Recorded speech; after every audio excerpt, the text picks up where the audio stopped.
Recently, a Levi's call was issued in Georgia. That's Georgia's Amber Alert. It was declared after Valdosta police engaged in a search for 3 missing children. All the children were located after the alert was issued, which is great news. But let's backtrack to 2002 and a missing mother and son in Valdosta. In October of 2002, a dedicated mother and her son disappeared from Valdosta without taking their belongings. Every person of interest showed suspicion, yet no alerts. No official missing report was filed, and Valdosta police said to media the crime would not be solved. Why not? Now let's be clear. Paula did not take anything. The glasses that she wears daily, identification, computer, her son's favorite toys, family keepsakes, everything was found in her apartment. Now, employees sounded the alarm bells on Monday morning when Paula was shockingly absent from work, and I mean shockingly.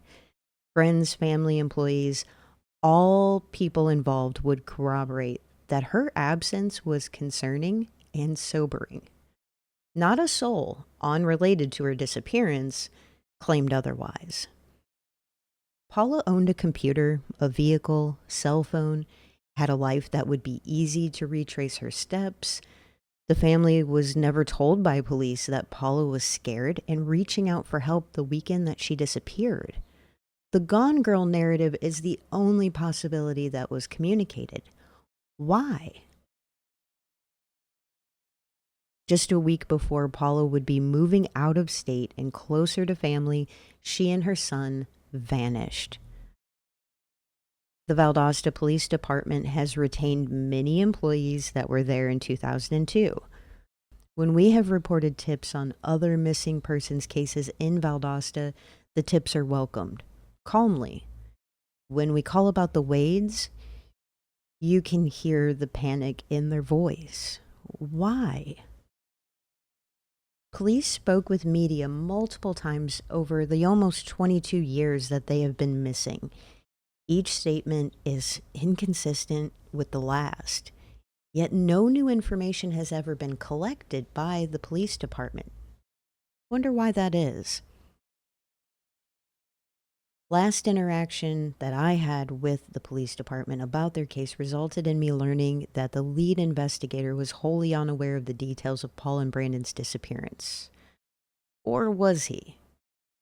The tactics to discourage assistance on their case by prolonging, pacifying, and manipulating facts has reached a fever pitch that never should have festered in the first place. And I'm not referring to the public assistance. This is about seeking the help that can ensure a successful search and prosecution. However, the public assistance has also been met with highly unnecessary resistance in ways that you probably wouldn't even believe.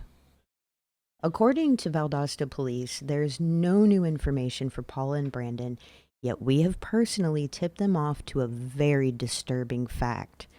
We always call every tip line for any given case to ensure that the information is passed on.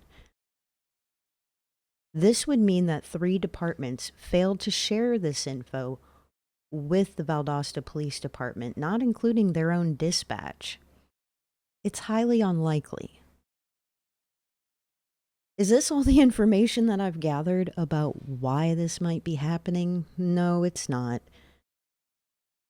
But we invite you to join us as we go through this process and we look for the rest of these answers, because they do exist. And it's more than past time to set the record straight for the sake of Paula and Brandon Wade.